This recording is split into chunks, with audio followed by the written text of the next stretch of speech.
Yeah. Can you hear me? Okay. I hear you. I just got like a little something from the from whatever this Zoom thing. Yeah. Cool. Well, anyway, basically that's how I deal with it. So, I mean, because Trump is the president at the time, whether, I don't know, I guess I just kind of like say what's it now. I don't have like a conventional, well, what I've from engaging other people, I don't have like a conventional view of some ideas about God choosing or not choosing. It's just I don't argue with reality. I don't know if that makes sense. It's like he's the president, so that's the deal. Now, do I have to agree with everything he says because he's the president? No. Or do I have to like just blindly follow whatever he says? No. Because I think I have volition, which God also created. And so in my volition, I can say, yeah, okay, he's the president right now. I'm going to pray for him. I'm going to pray for, everybody. And I really I don't know if I'm being goofy or not, but I really do try to pray for everybody. The people I know, the people I don't know, the people who hold some of my same ideological values, and the people who hold what may seem to be different values. Because I think we're all in here just bumbling around, struggling, and don't really know half the stuff we think we know. So we all need prayer. So that's kind of how I roll. Yeah. Now, if you ask me if I were God, would I choose him? If I would be like, nah. You know what I mean? But I'm not. So. Yeah. No, I feel you, and I don't think that's goofy at all. Because I know you, and I guess I should back up since this is going on YouTube, and I know you as Pedro, my friend. I also know you as the co-pastor of a church. But yeah. Can you just introduce, just tell us a little bit about who you are? Just take a half a minute to a minute. Yeah. My name is Pedro. I always say that's the rumor anyway, because that's another philosophical thing I might get into. But I go by Pedro Silva, and I'm an associate pastor of a church out here in Boulder, and father to two daughters that helped shape my worldview, husband to a wife who also helped shape my worldview, and like a person that trying to follow what I understand to be the teachings of Christ. Not necessarily, I practice a religion and I serve in a religious institution. I don't think my relationship with Christ is necessarily in a conventional religious context. I kind of participate in it the same I would with like me and you are friends, and over time I learn more about you. You learn more about me, and I might add things to my life because of our relationship, and I might take things away from my life because of our relationship. So it's the same way with me with my relationship with Christ and God. So yeah, that's pretty much it. I rap too and do poetry and stuff like that. All right, cool. So having said that, it's like I guess what part of what you're saying is Trump, that postcard or whatever, that is what it is. But somehow, if there's a God that is in control of everything, then that God allowed Trump to be president. So what you're saying is it is what it is. Somehow, I guess that's part of my take. What you're saying is God allowed it, right? Yeah, I guess that's it's kind of like a simplistic view from my perspective though, because let's see, how can I articulate this? Okay, so some of us have a view of God being I'm God. I'm in charge because that's what I said. You know what I'm saying? I'm the boss or something like that. And I don't really have that. That's not my relationship with God anymore. It used to be my relationship with God. But now I don't have a relationship with God. I had a relationship with, my personal relationship with God is one of I mean, it's complicated, man, because it's like so multidimensional. It's not, you know, it's like I can look at God as when I was a kid, I used to always look at God as a father because I didn't grow up with my dad. So I needed God to be father all the time.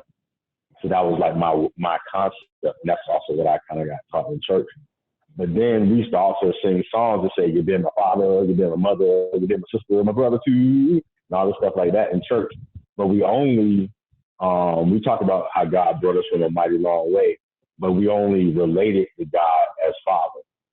And to me, I think that like when you contextualize or limit a relationship to a certain like context, it's not saying that that that's not true, but it also limits it because like my let's say for example my kids, like for the early part of, I'm their dad, and I might have to put my earphones might die in a second, but I'm their dad, so I might relate to them just like, hey, I'm your dad, and I might sometimes even say, hey, don't put your finger inside a light socket, and I might not even stop to explain to them why. I might be like, because I'm your dad, and I said so, because I really don't want them to get hurt.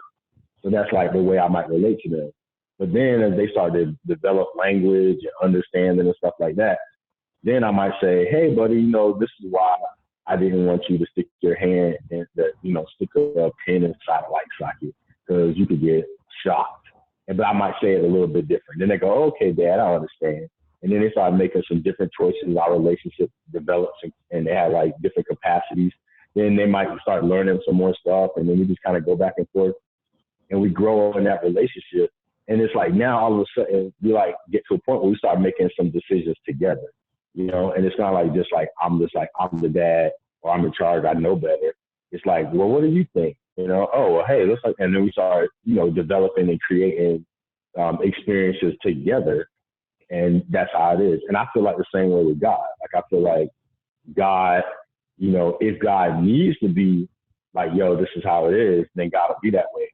But if we come to a level of consciousness where we're actually thinking and paying attention and want to be active participants in creation, then God's like, yo, what do you think? Because I created you like in my image. I want to know what you think. Let's talk about this. You know what I mean? Yeah. And that's how I choose to experience it. Some people might be like, whatever, man. But that's where they need to be. Yeah, I think that's beautiful, man. That reminds me of my relationship with my daughters.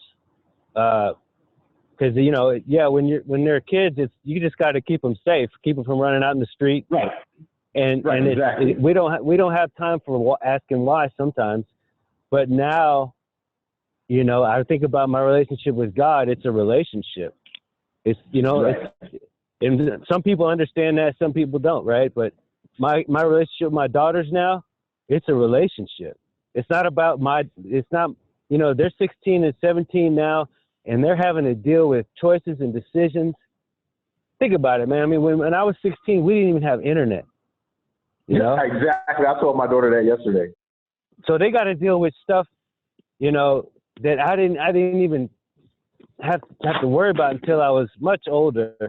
So I can't put my, impose my will on them. And I got to a realization that, okay, it used to be more important that you do what I say, and that you need to follow my instruction and stuff like that. And then it got to a point where that is not important. What is more important is to have the relationship. It's more important for me to have the relationship with you than for you to see things my way or do things my way, Right. Yeah. And I feel like way about even like the nation that we have, it's a bunch of us that we all are part of this together. You know what I mean?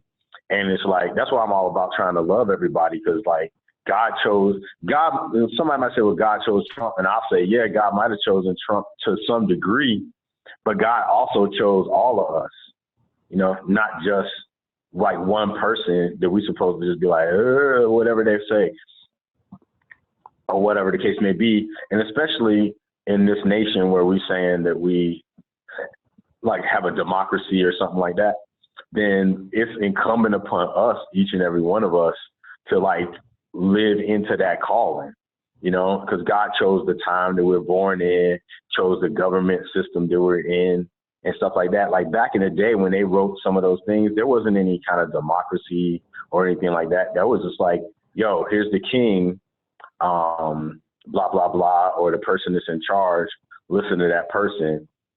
They had a little bit different of a worldview.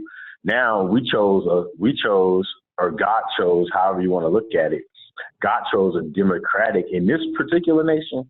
If we're saying like going with the authorities that God created, it's not one dude or one person. It's God created. Then we chose all of the leaders, all the elected leaders. We chose God chose for each one of us to have a voice when we vote or whatever, if you want to use that ideology. So, I mean, I don't have anything against people who think that way. And I know some people love being controlled because they're like, they don't trust themselves with freedom because they feel like if they were free, they'd just do something crazy. But I come from the space, and I'm not saying that's wrong because you got to know yourself, but I'm coming from the place that like love fulfills like all things, you know what I mean? So like, if I'm like loving people, and the scriptures say this too, then I don't need a law telling me like, don't murder somebody, don't do this, do that, and everything. I need that if it's like I'm planning on doing some stuff like that, and I need a law to give me a consequence. So I'm like, I sure feel like chopping off Greg's head and using it as a soccer ball, but I don't want to go to jail, so I guess I won't do it. You know what I mean? Yeah, so I then agree it's with like, you. But then we do have those. We have some cases where motherfuckers want to cut people up and eat them and keep them in the deep freezer. So yeah, for them, they're gonna do that whether there's a law or not. True. Yeah, that means if that's what they want to do, they're gonna do that. They're not sitting there saying, the law tells me I shouldn't. You know, we sounding kind of gross right now. But well, at any rate. I said I asked you if there's anything that's off limits. No, but think about it though. The ones that do it, they know that there's a law because they are careful to hide their tracks. Oh yeah. So I mean, anyway, they know it's there, but it's not stopping them. They're trying to say, how do I get around it? You know what I'm saying? Yeah. Like they're like, well, how do I get around this law so I can do what I want to do? And that's like humans in general. It's like for me, it's like this. I feel like whatever other people do, that's between them and God. And what I do is between me and God. And the one that got ate. And the one that got ate. But, you know, I mean, but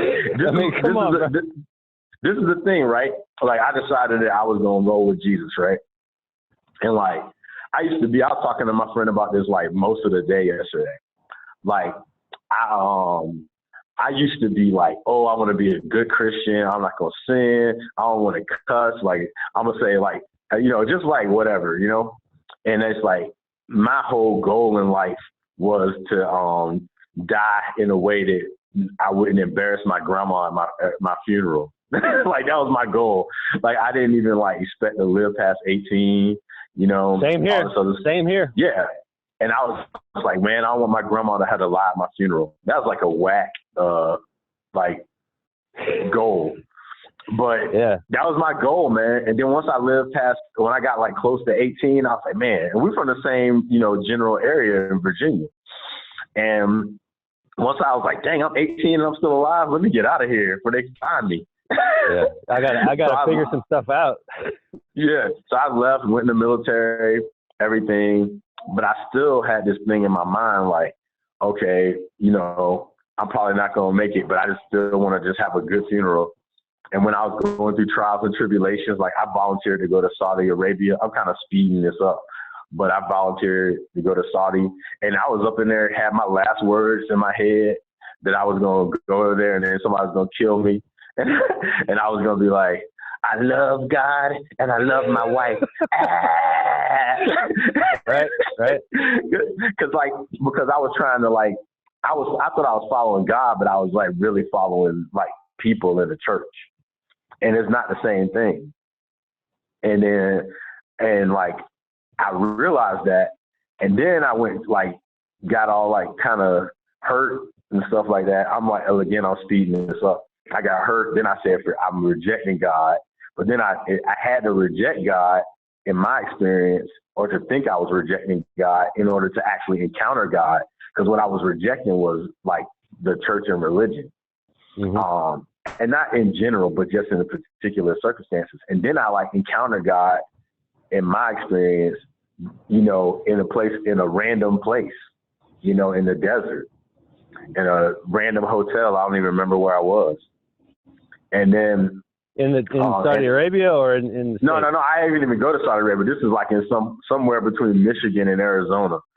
I don't even know. I just like it was a longer. I wrote some blog posts about it. You had to go back and look them up. Right. It's called Road Trip with God, DMX, and 20-something bottles of water. But anyway, so I was going through all that stuff, and then when I came out of it, I was like, my mind was like, okay, I was mad at God. Let's just say I thought I was mad at God, like Lieutenant Dan and Forrest Gump. And I was like, but so my soul kept telling me to pray, pray, pray. But I didn't really want to because I was like just hurt because of what I thought was unfair.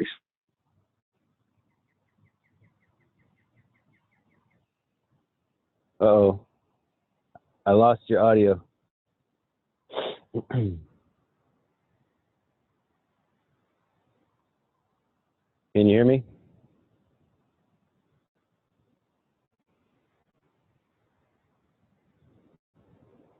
We're having some technical difficulties.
Greg, can you hear me? Yep, I can hear you now. I don't know what's up with this thing. It was tripping. It just dropped the call out of nowhere. All right, it dropped the call out of nowhere, and then it just I don't know. That was the devil, man. I'm just joking. I know some people who automatically go there every time that happens. Yeah. But anyway, long story long, I ended up just making the understanding, coming to this place and saying, I'm a believer in God, absolutely or not at all. You know what I mean? And I was just like, that's just how I decided to start rolling. And I was like, everything that is like antithetical to the idea of God being loved, I'm going to drop it, even if it takes me my entire life. And I'm just going to go where that takes me. And I didn't know where it was going to take me, but I just like made that commitment. So basically that's where I am now. I don't know how I got to that statement, all that stuff I was just saying, but well, that kind of turns it into a math problem. it's binary. It's either 0 or 1. God is love or he is not. And I always, if you ever see when I text, you know, a good example is my daughters. I make sure that I don't necessarily talk to them on the phone every day, but I text them every day. And it looks like they said they removed the 40-minute limit for this meeting. So it said it no longer has a time limit. I don't know why, but I capitalized because the Bible says God is love. So that's an equal sign. Right. That's an equal sign.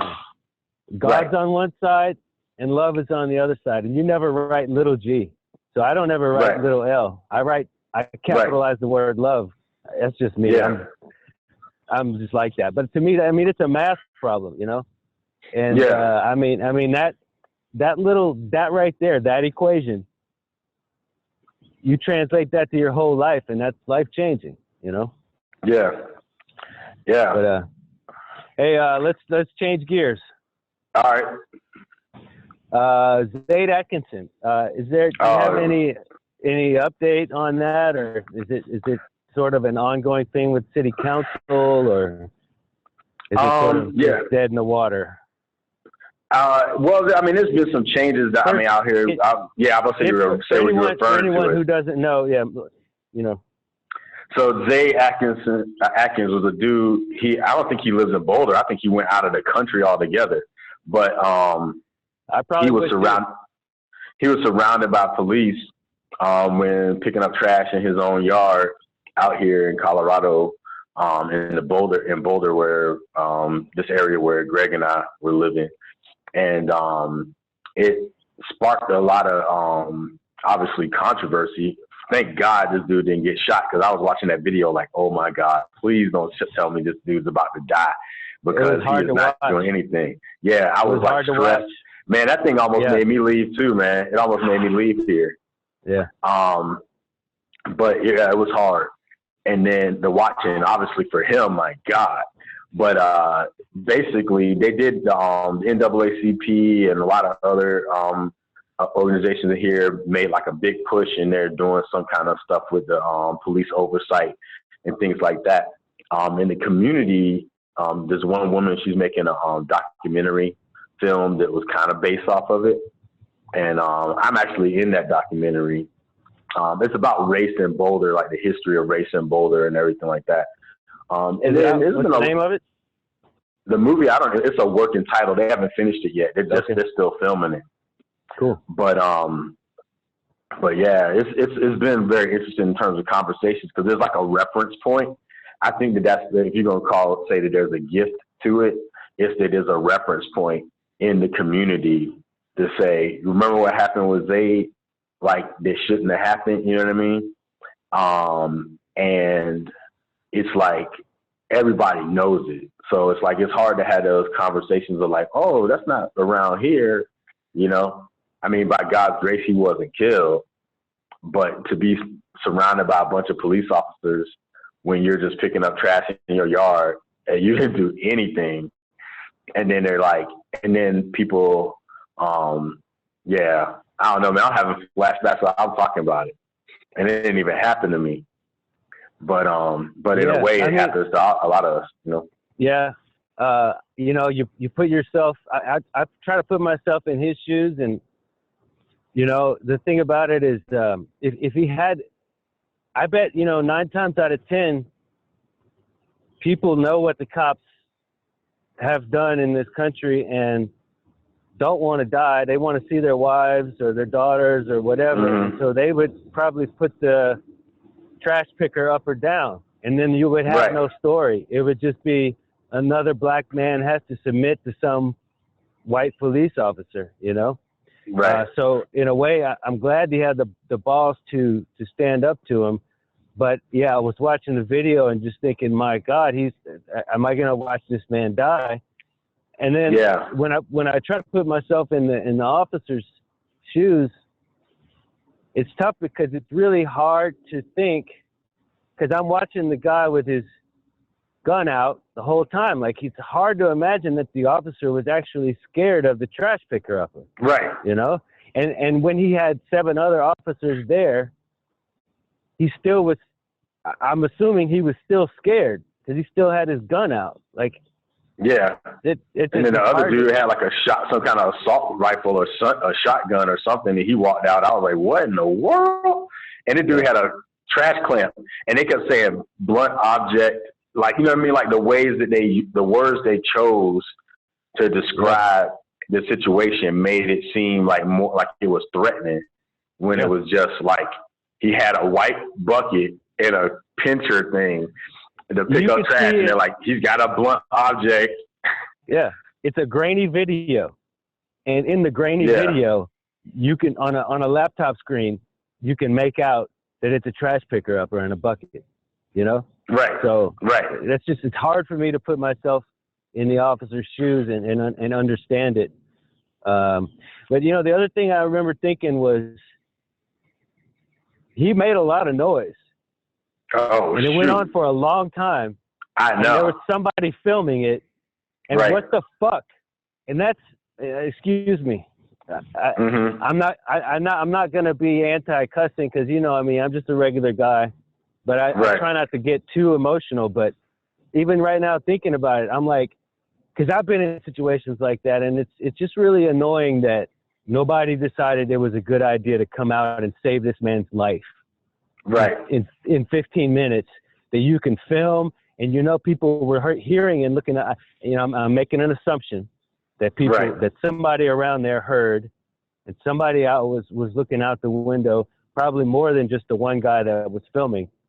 But it took 15 minutes for somebody the manager or whatever to come out. You know, that bothers me. Right. But yeah. And the person who was filming was yelling at the cops too, but still behind the screen. Behind the window, yeah. Like, you know. Yeah, I don't know, man. I can feel my head starting to hurt just thinking about it. But, you know, it's good to be able to witness that inside of oneself. But I know that was like a life-changing, like from a certain perspective, because I actually yelled at a cop one time.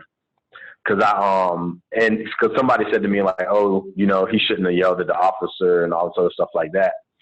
And I'm like, yeah, he shouldn't have. But then there's something built up inside of you that you just like sometimes the cork pops, you know what I mean? And I started having flashbacks because I was in Texas, and I was like pulling off the base, and I saw the police officer, and I thought to myself, like, you know, a lot of times if I see a police officer, all this stuff starts flashing through my brain, and I'm like, and I said, you know what? I'm not doing anything. There's no reason for him to stop me, so I'm just not going to think anything. And then I'm going to clear my mind from it. And then I pulled out. But then I realized I forgot something on the base. So I made like a U-turn, which was a legal U-turn. Now that it was okay for me to make this U-turn. And then next I was like, woo! And then I was like, what? and then when he stopped me, I was just like, man, what? And I started yelling, which is not even like me. But it was just like, I think it was just like, I couldn't believe it because I was like, I've been stopped for so many stupid things in my life that I was like, I got stopped one time because I saw the police officer did too. And I was at a stop sign, so I wasn't doing anything, literally at a stop sign. Like different cars went. Then I'm go to, and it's my turn to be at the stop sign. I'll stop, and I'm like, yeah, I'm not doing anything. Next thing up, woo! I'm like, what? And then I was like, man, I can't. And my daughter was in the car, and he told me he stopped me because the front of my bumper was in the crosswalk a little bit, and if somebody had been walking by at that moment, I would have tapped them with my car. And I'm like, wow. I was like, what? And my daughter started crying and screaming, and then he just left. She was like, don't hurt my daddy, don't arrest my daddy, which is sad for my daughter. And then he was like, I'm not. And then he let me go. But that jacked me up for a minute too after what happened to Philando Castillo. Yeah. Mm-hmm. So I'm going to set this one up a little bit. This is coming from someone who I kind of left Texas in almost on a whim, and moved to Boulder. Mm-hmm. And in retrospect, it wasn't really on a whim. It was a reaction, just like all this stuff we've been talking about the last few minutes. Right. It was a reaction. You know, I've been, you know, I can't tell you how many times I've been in a corporate setting, you know, a highly paid, highly technical network engineer, and, you know, just people saying the most god-awful things with impunity. Mm-hmm. And 9 times out of 10, I would bite my tongue because I need that check. You know, it was a good check. But Right. But I actually thought, you know what? I think I visited Boulder, and then I moved there really shortly after. And part of it was, you know, the medical marijuana. I liked the idea of that. I think they were the first in the country, or recreational, and they were one of the first in both. And also I thought, you know, the politics there are good. It's like the most educated place in the country, or one of the top educated places. Do we still have audio? Yeah, we still have it. And okay. And I thought, you know, these are like some of the best white people around. And if I can't make it there and feel comfortable there and thrive there, then, you know, God help me, you know? So anyway, I moved to Boulder, and Boulder is really awesome. I mean, it's a great city. And like I said, there's some of the best white people around, but I don't live there anymore. And that's it's a bigger story, you know, and I can go into it, but, you know, basically the same thing on the job, just complete disrespect. And it just doesn't matter where you go. So having said that, I feel like you're there. It's a great place, and they're some of the best white people I've ever encountered. But how do you stay sane around all those white people? It's 90. When I was there, it was 97% white. Now I can't remember if that's the city of Boulder or the county of Boulder or whatever, but that was the number I remember, was 97% white. And I really started feeling isolated, you know, especially when I started looking to date sisters. And you started what? In Boulder, there's like no sisters, no black women. Oh yeah. Your phone cut out, but I hear you now. So yeah, I was just looking at everything like, okay, I'm being disrespected on my job. I'm not going to be able to find a woman that, you know, that I'm looking for. And so I ended up leaving. But I guess my question is, how in the hell, you know, and I know there's plenty of other people out there that I know that I still talk to that are still happy out there and thriving out there and everything. But what's your secret, man? How do you deal with it like that when it's so homogenous? I mean, I don't have a secret, bro. I'll tell you like this.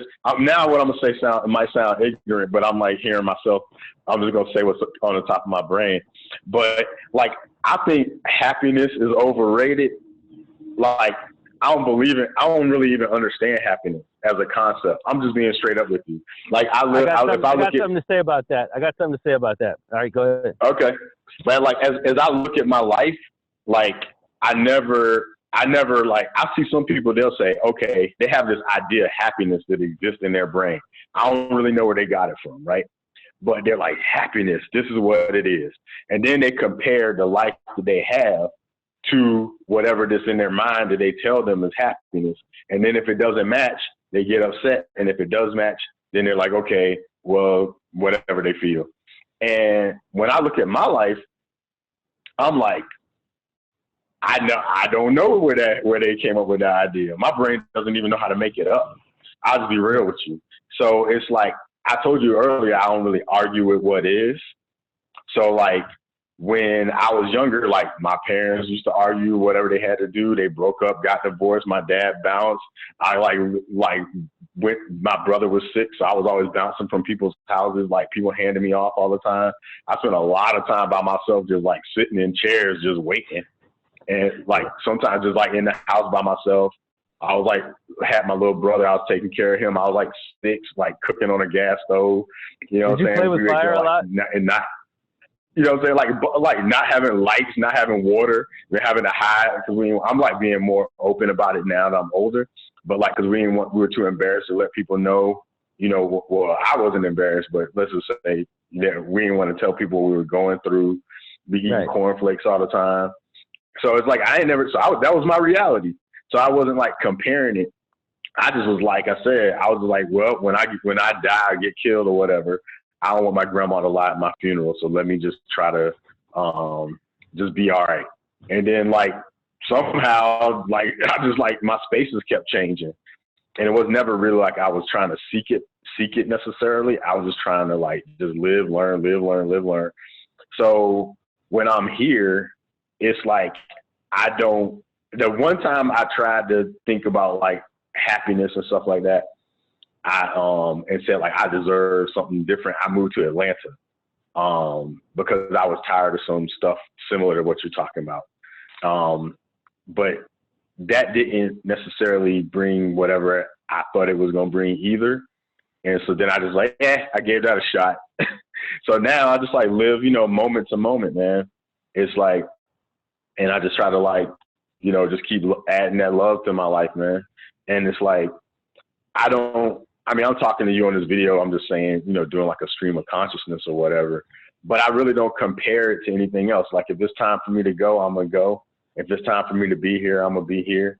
And then, you know, that's it. So I don't expect it. And I don't expect it to be something that is not. Like I know that people here say one thing, and I think they some of them genuinely mean it. But when you don't have exposure and proximity to people, it's easy to be like you sitting in your house, this is a joke, and then I'll shut up.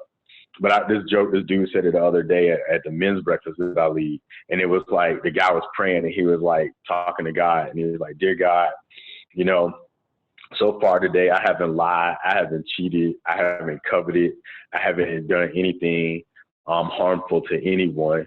And I've been, you know, doing the best that I can do. Now I'm about to get out of this bed, and then I'm gonna need your help." I like that. You know what I'm saying? You know, and that's what. So I think like here, people can like imagine that they're open-hearted, open-minded, but they're not exposed to the grittier reality. So it's easy to be like, I love people and everything like that, and then they might see me or you or something, they're walking down the street, and then they cross the street, and they're like, "Oh, why did I do that?" You know. My take is this, and I think of Facebook, and I think of memes, you know, the memes on Facebook, and what I think is, whoever told you, not you, but you know, whoever said that your goal is for you to be happy. Like that cannot be, if that's your goal, to me, I say if your goal in life, and I see this a lot in dating, you know, I just want to be happy. I just want happiness in my life, and I don't have room for anything else. Who in the hell told you that should be a goal in life? Because if that's your goal in life, I don't know. Is there a Rosa Parks? Is there a Harriet Tubman? Is there any sort of even like, you know, any kind of a CEO that's the head of a company or a nonprofit or anything like that? If your only goal is just to be happy, that's not nobody said that's supposed to be what you're supposed to do in life. You know, it's just to be happy. You know, like happiness is a component of life that is a byproduct of doing what you're supposed to do, but you're not supposed to just, it's like the love of money. Like money is money, but you're not supposed to love money. And it's like, Happiness is happiness, but you're not supposed to make happiness your goal in life. I don't know where this came from, but it's rampant these days. I don't know, bro. I'll tell you. I mean, I don't say it to a lot of people because then it sounds like depressing. Because I've been accused by some people that say, because I like laugh or whatever. But some people say, "Oh man, once I talk to you, you're a bummer." But I just like. Yeah. But it's like, to me, like saying like all you want is happiness is like saying like that's like one crayon in the box, and you want to color something, and you're like, I want pink, and then that's it. Like everything's pink. It's like all sorts of different expressions, and in my experiences, God created all of them. You know what I'm saying? So it's like there's things you can't just be walking around like I want to be happy. It's sometimes you're not supposed to be happy. You know, some garbage happens, and then you're like, oh, I just want to be happy. It's like, what are you talking about? What progress can be made if everybody had that as their only and their primary goal, you know? Yeah. I mean, what ends up happening is it's like when you just want to be happy, if that's your prime directive, then it like changes everything in your brain when you experience circumstances of like fit in that happiness. No, I'm supposed to be happy, you know, and it just like messes with you. It's just like being a good person. Like people say, I want to be a good person, right? I'm like, what? Like even Jesus said, why do you call me good? Because like when you want to be seen as a good person, that also messes you up, because what ends up happening is your prime directive is like, I want to be seen as a good person. I want to be a good person. And then you have some idea of what a good person is, some like made up thing. And then you start doing stuff in life and you're just like, is that what a good person would do? And then if you don't, you feel terrible. Blah, blah, blah, blah. I'm not a good person. And I don't know how far reaching your video is going to go, but I don't really believe in like what you call good people. That doesn't mean I think that people are bad either. I think people are people. Isn't that in the Bible? Oh yeah, none. Like no one's righteous. There's no good one among you, or something like that. I mean, yeah. Right. But I don't take that to mean like you total depravity, like no, like it's the relative. old Protestants. Right. I think it's like people get up in the morning like that dude in that joke, and they try to do the best that they can do. And then they fail constantly, repeatedly, and rapidly, and like we all do. And then somehow, some of us, we adjust based on our relationships, based on our learnings, and then some of us don't adjust. And I don't see myself in a position to judge it one way or the other, even as a pastor, because I just like, I grew out of that. You know, it's just like people are doing the best they can do. God loves us. Yeah. Grace is sufficient. And that doesn't mean people should just do whatever they want to do. It's like, and it also doesn't mean, how do you say this? Like I said, like for me, I'm like, is that the most loving thing I could do? Like a lot of times in the morning when I wake up and I pray and stuff, I just like, what would love have me do today? And then I just go out there and I trust that whatever I'm doing is loving. And if I can tell that it isn't loving, then I got to readjust. You know what I mean? And Absolutely. Then I just kind of try to readjust, man.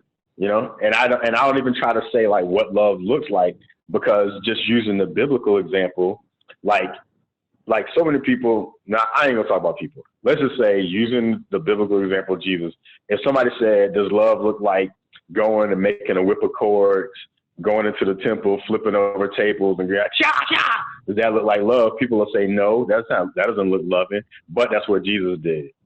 You know what I'm saying?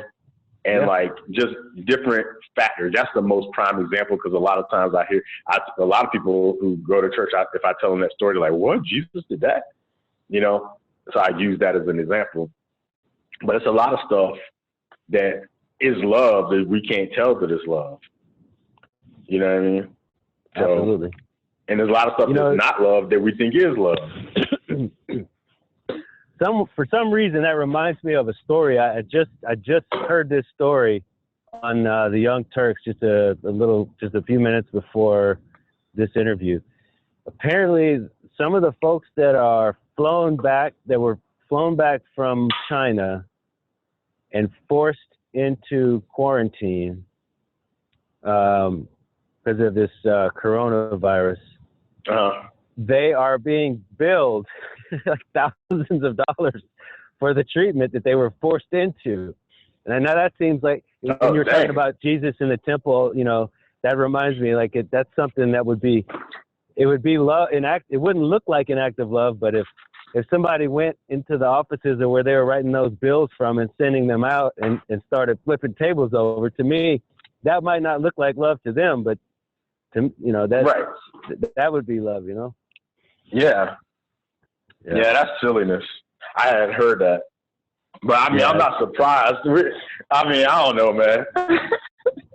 I laugh a lot because a lot of times I think it's just energy moving out of my body. I hear something ridiculous, and then I'm like, I just start laughing.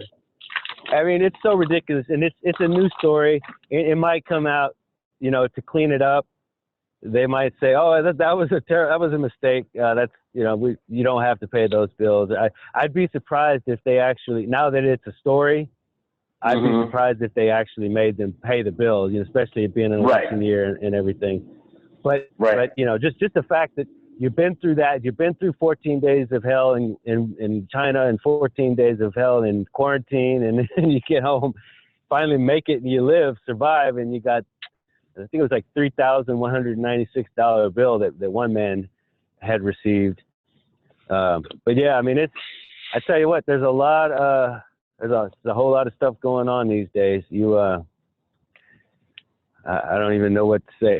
It's like this coronavirus is it's coming, but I feel like it's not really it's not the disease that I'm worried about. I mean, you know, I go through off and on of thinking about, oh, this thing is, I hope it's not bad. I hope, you know, mostly I worry about my daughters more than I worry about myself. And then secondly, I worry about the response to the virus more than the virus itself, you know.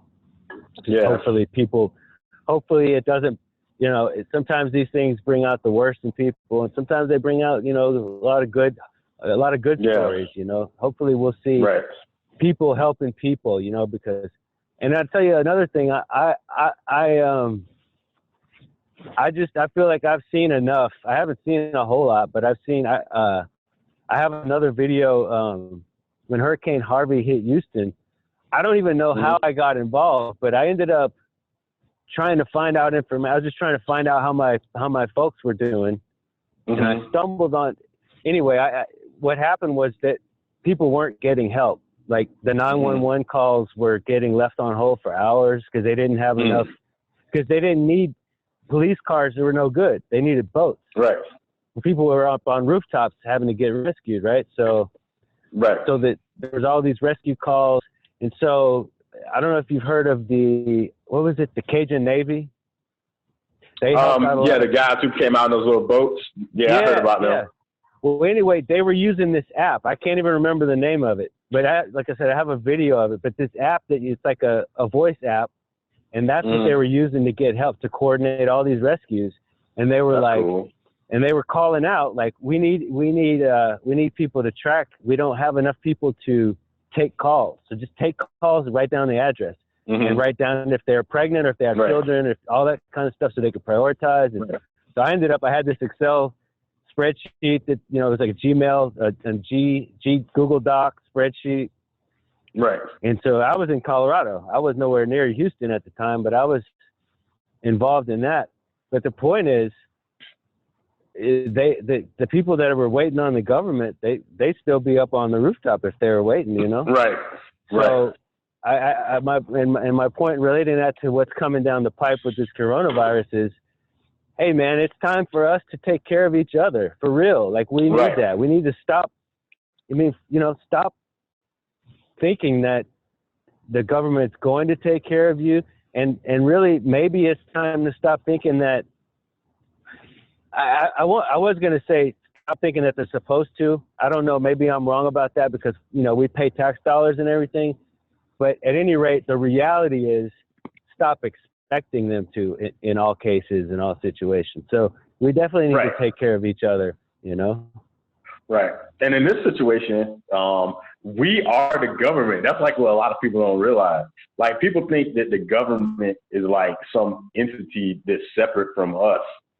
And that we, at least in this context, we all are the government. Like every single human being in this country is the government, you know, and then we have people that represent, but it's supposed to be a government, you know, by the people, for the people and all stuff like that. Of the people, by the people, for the people. So we are the government, and we don't realize we're the government because there's so many of us, like, this is where I got to temper my expression. I don't have to, but I choose to. Is like, so many of us don't realize like the volition that we have. Like so many of us think like slaves. And I'm not just talking about like, you know, black people or something like that. Like so many of us have such a slave brain that we just don't recognize any kind of authority inside of ourselves. And because we live like that, we have resentment towards those who do express some kind of authority, because when they do, we see what we're punking out. You get what I'm saying? Yeah. So then we'll see that person. Oh, who do they think they are? And it's like, no, who do you think you are? You think that they think they're more than they are, but actually the reality is you think you're less than you are. You know, you are more than you think you are. You're acting like you less, and then you resenting people that might just be acting like they're just like, you know, an everyday person. You know what I mean? They don't think that they're high up. You think you're low. On the flip side of that, like I said, when it comes to your neighbor, your actual physical neighbor, you know, yeah, we got to help each other out. But when it comes to stuff like, I mean, border or, you know, immigration security or border security or whatever, I mean, we don't really have the power. We elect the government officials, and then they make the rules. And they made the rules about, you know, who gets quarantined and who gets checked and who gets tested and all that. And like on that note, it seems like we're not at the airports, you know, screening people. So I wish they'd have. It seems like they could have done a better job of some of the early stages with this coronavirus. But right. You know, I mean, beyond that, since they didn't do that, it looks like it's everywhere, and it's going to kind of get everywhere. So it's maybe a good thing that if it just gets there, if it infects everybody, then it's, because my thing is that I don't want to see, I just would hate to see a situation where it's like, you know, even a regional thing. Mm-hmm. You know, God forbid it becoming any kind of an ethnic thing or racial thing, right? But even it's in Washington and it's in Oregon and it's in California. Oh man, I don't want them West Coasters over here. You know, where you're from the West Coast. You know, like just any of that stuff. Like I think we just gotta just really treat each other like neighbors and let this bring out the best in us, because it seems like it has the potential to bring out the best or the worst, you know? I mean, and that's with everything, man. I mean, like, it was like that with AIDS and HIV and stuff like that. It's like that with, I mean, everything. When we always have the choice between life and death, fear and love, all that stuff. In every situation, we have that choice. I mean, sometimes we don't realize we have that choice, and then we just react. And it's kind of like, I equated to gravity. Like, it's easier to fall down than to lift yourself up, because gravity is already pulling you down. So like that, sometimes it's like that with us being humans, that like we tend to like lean into the fear, lean into the darkness, lean into those other things, because it's like a little bit easier, but we do have the choice. You know what I mean? And when it comes to this, I mean, I don't know. I'm not afraid of it. But again, it comes down to that, like, not arguing what is like, for me, I'm not living in fear of it in my day-to-day moment. I mean, I'm obviously try to keep healthy and try to make good decisions. And then sometimes fear is the right response to some things. But there's a difference between, like, if something's chasing you, like I heard that dog barking out at you, and like if a dog was coming after you and you got up off this video and ran, that would be the appropriate response. You get what I'm saying? Yeah. Because the dog's actually chasing you. And if you sit there and a dog coming at you and you say, "There's no fear in love," and the dog is going to eat you anyway, like, I don't read the Bible, then you're going to feel like you'll be jacked up. But if you get away from the dog and you get away from it, and then you get back into that state of consciousness where you just like kind of reflective, wow, man, how can I, make it so that I don't have, the dog doesn't have access to me in the future. You make some new decisions. But now if you like walk around just afraid of dogs moment to moment to moment when there's no dogs around, then that doesn't make sense. Yep. You get what I'm saying? Absolutely. And I think like with this disease, this virus or whatever is coming up, there's like a way to like witness it with a mindset of like, how can we cultivate health as much as possible and go around trying to do that. And then responding appropriately, like having on the right gear and all this other stuff. If you encounter people with the virus and then people even being quarantined, that's also love, because you don't want to infect people needlessly. But we don't have to be like preemptively, like just going out, like being like constantly afraid. You know what I mean? Yeah. Have you ever been in a hurricane? Mm-hmm. Yeah. I love hurricanes, and don't get, when I was a kid, I loved every bit of them. I loved the before, the during, and the after. It was exciting. It was fun. I just loved them. I've been in quite a few of them, and I've just always loved them. But the last one I was in as a grown-up with children and belongings and responsibilities, I didn't love it. But after the hurricane, everybody was without power. The rich, the poor, everyone was cooking outside because they had meat. Everyone had meat that was going to spoil, and nobody had power, so everyone was on balconies. There was, it was just like there was a feeling. You could feel it in the air of camaraderie, of neighborship. And all I'm saying is that this virus, even if it kills us all, how are we going to go out? Like, that's all I'm saying. Like, I hope that we just let it bring out the neighbors in us and not the bad side, Yeah. Well, you can't control that with anybody else, but you can control it with yourself. I was in Hawaii and there was supposed to be a tsunami.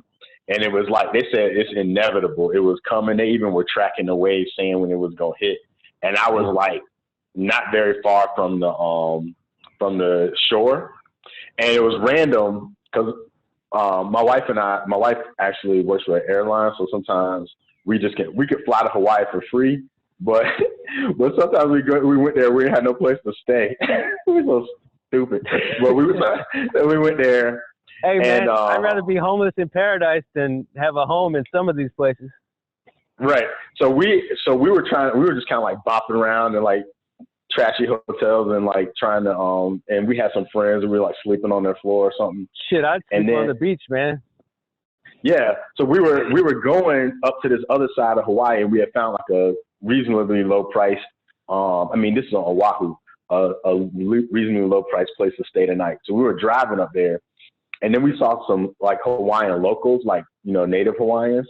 And for some reason, my daughter, she thought that she was hearing the music of Modest Yahoo, which is like a Hasidic reggae rapper dude.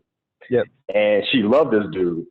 And this is a complicated story. I'm going to skip it, some parts of it. But she thought she heard his music and she started saying, his music is playing. And he was in Hawaii at the exact same time. So we pull over because she kept screaming. So we pulled over just to get that out of her system. But it was really these native Hawaiians playing their music. So we started talking to the people and she was like hugging them and stuff. We didn't know them from anything. She started hugging them. And then they asked us like, where are we staying? And we said, well, we're just kind of bopping around, but we might stay at this place up the street. Like a few more miles this way. And then they said, why don't you stay with us? They never met us. We were only talking for like a little bit, and they said, you know, you can stay with us. We said, all right. So we stayed with them and slept in some yurts in their backyard. And then like about 4 o'clock in the morning, I went up to go to the bathroom, and I saw them like packing up all this food and stuff. And I said, what's happening? Why are you guys up so early? And they said, oh, a tsunami's coming, and we're just packing up so we can go up the mountain and have some food and everything. And they said it just regular. You know what? Believe it or not, yeah, that happened to me too in San Diego. Oh, dang. I had two young kids. They were like 2 and 9 months, something like that. And it was like around 10 p.m. and the kids were asleep. You know, it was a work night. I was in the Navy, but I lived off base. And this thing flashed on the TV.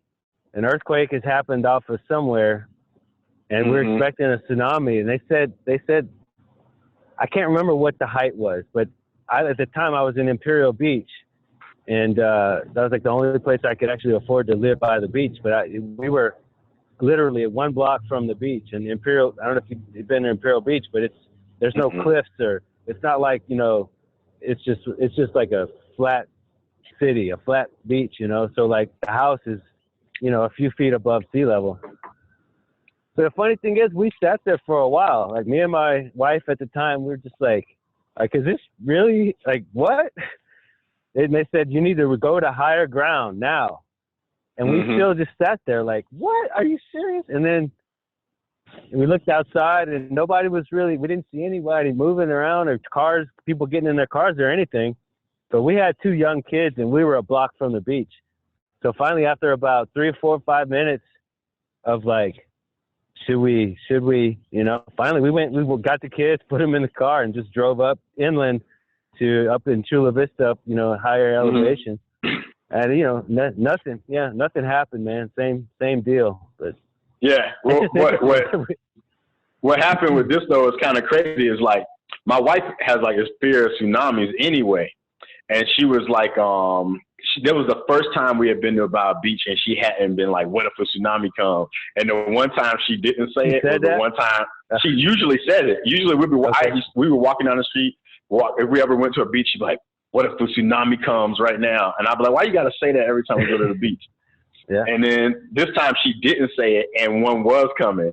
But what ended up happening is all these people went up on higher ground, and the tsunami technically came, but it wasn't bad.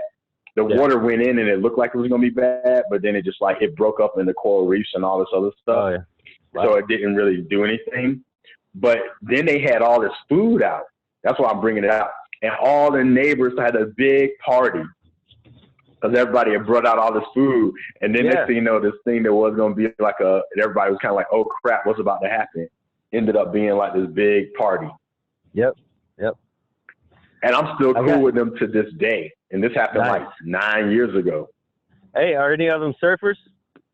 Yeah. Some of them went surfing during the tsunami.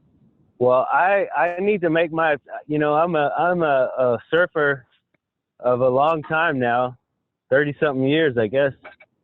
And I've never surfed Hawaii. I mean, I caught a few waves on the South Shore, but I got to go out there. But I would love to get sort of hooked in. You know, I feel like I've got the look where I can sort of fit in, but it'd also be good to get the hookup, man. Yeah, but, I'll send you some pictures, man. It's funny because I got a picture of me and a bunch of the dudes from the and not only that, this family, they're like a family of ministers, and they had like a prison ministry. So there was like a lot of people who had just got out of jail that were there too with us, sleeping in those yurts and stuff. Nice. It was crazy. Right. I got one more for you. All right. I'll let you get to your day. All right. So today is actually the day. It's March 3rd, right? Super Tuesday. So I'm supposed to vote. I'm supposed to vote today. And I put mine in. You know, I didn't do it last time, and I was calculated. My mom still gives me crap about it. Still to this day, she still gives me crap about it, saying if you would have voted, and I'm like, Mom, you don't understand. Hillary Clinton won the state that I was in, so you can't say that if I would have voted, things would be different, you know? Right, and she even won the popular vote anyway, so you can't say that either. So, but anyway, I could not vote for Clinton, and obviously I couldn't vote for DJ Trump. So, so these days, I feel like, why are we voting? If that's how you feel, why vote for the lesser of two evils? You know, and now I take the liberty. But I take the liberty of, this is the primary. This is the Democratic primary. This is not DJ. It's not DJ versus whoever.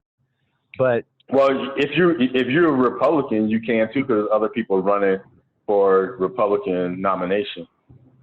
Well, maybe I might vote Republican. You know, I don't know, but really the bottom line is I don't really feel like voting for the lesser of two evils, or and I mean, I may be kind of cynical, but I just don't feel like voting for a system that seems to be falling apart. It seems to be breaking open at the seams, and what I mean is, you know, if you've seen the shenanigans that went on with the Democrats in the last election, and seems like there's some, what I call them shenanigans.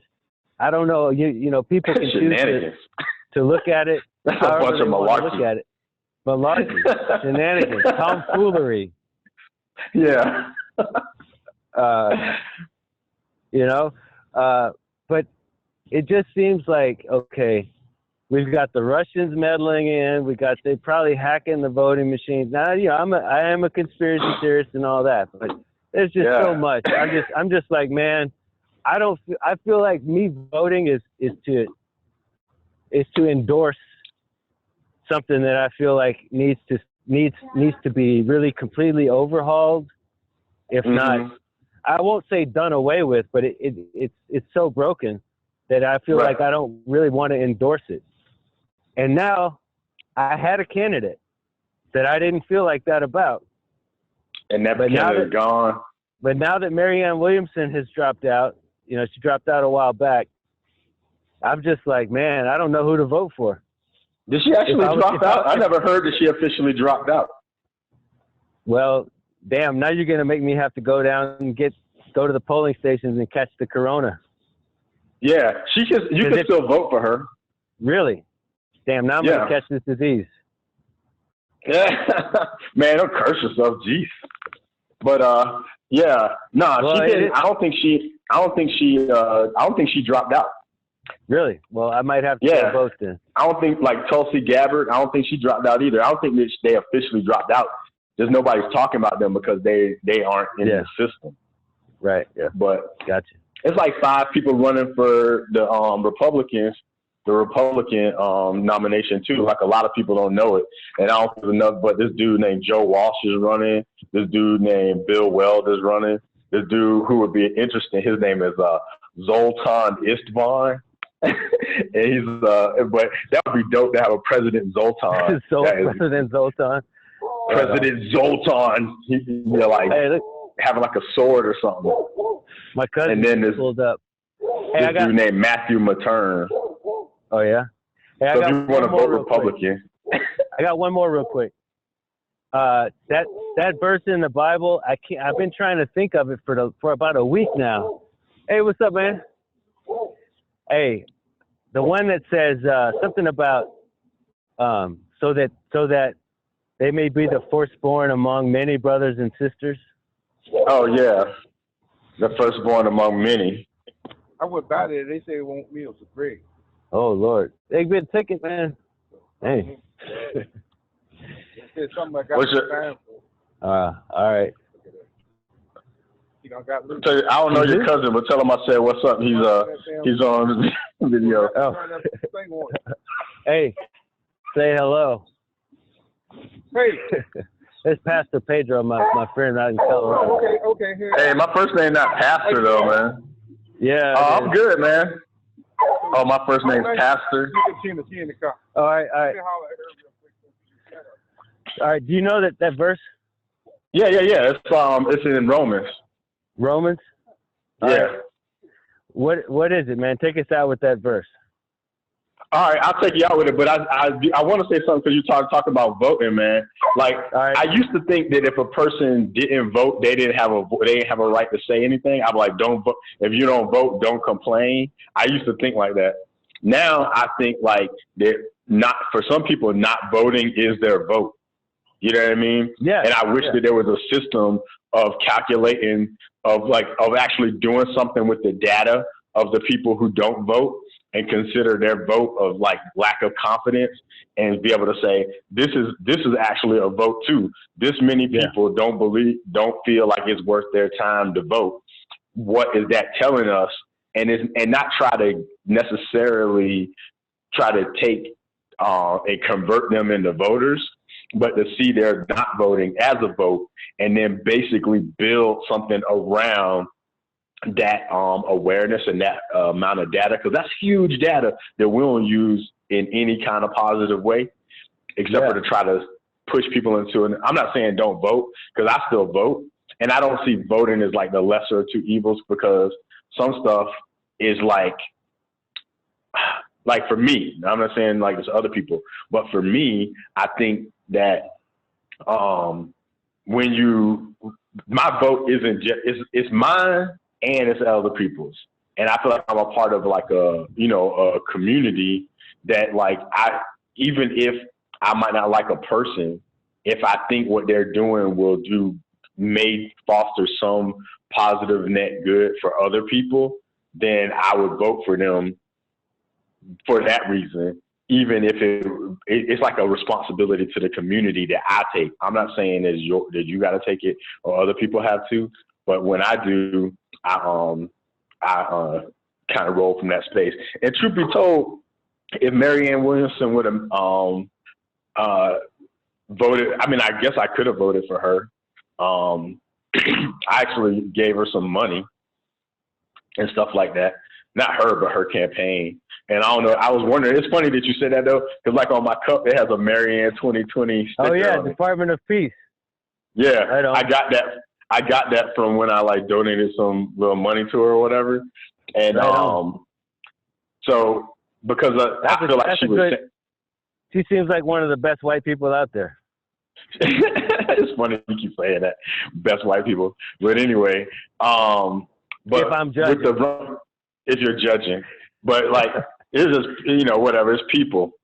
But from my perspective, but with that Romans 8, that's a good one though, because I think that a lot of us don't realize that, especially Christians, like it's like we don't understand that Jesus was like, they say Jesus was the firstborn among many brethren or sistren or brothers and sisters or whatever the word that they chose to use.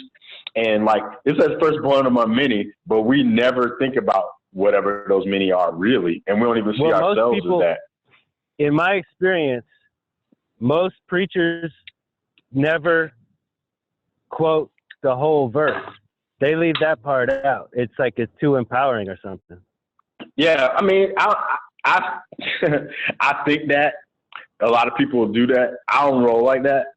But I don't know, man. That's a whole other show, because I don't know how many people do it maliciously or they just teach what they've been taught. But look, if I'm saying I've noticed it and you're saying you've noticed it, so so that means clearly it's probably a thing that they leave that out. Right. Yeah. Well, I'll say like this, man. If you have a story, just like I said before, if you have a story in your head about being a good person or being like, I want to be happy, and then you try to frame everything into that context, some stuff becomes invisible because that's only your mind isn't open to seeing it. You get what I'm saying? Yeah. And then like, but if you were taught this like idea, then you would see it. But some people, the stuff is straight up invisible to them, man. And I'm telling you, because I used to be that person. Like I used to be like I couldn't see the stuff. Like my heart could, but my brain kept being like, no, but the pastor said no, but, and it kept like, like conditionalizing my brain until I had like a break, like emotionally, mentally, and all this other stuff, and then came back up. And then all of a sudden I could see all these scriptures that I couldn't see before. Like I saw them, I read them, I even asked questions about it. And then the pastor or whoever I talked to be like, don't question God. And then that'd be the end of that. And then once I had that like mental whatever happened, I started being like, oh, hold on. I saw this all along, but I didn't think I was supposed to see it. So then I couldn't see it. Yep. But I think sometimes the pastors, they're in the same boat. They're not like we're some magical people because some of us went to school and we got magical robes and all this other stuff. Good point. Well, yeah. What is that verse? And you mean where it's in Romans 8? It's no. like. Do you know it? Just if you mean know word for word? Yeah. No. I mean, I probably know it as good as you, but I know where it is. It's like Romans 8:20. It's like Romans 8:20 something. Romans 8. All right. Yeah. No, I've been looking it's like, it. Yeah, it basically just says that what does it say? It says who God foreknew, something like for who God foreknew, God also predestined or something like that, like so that they might be the firstborn of many sisters and brothers or something. Yeah, you just failed your pastor test. Whatever, man. No, but none of us know everything that's in there. But I know. Yeah, I couldn't even think of because I couldn't think of the first part. I was thinking if I could think of the first part, I would be able to look it up. But I couldn't think of the first part. But that's the thing about predestined. Romans is pretty dope because it's got like a lot of empowering stuff if you want to listen to it and read it.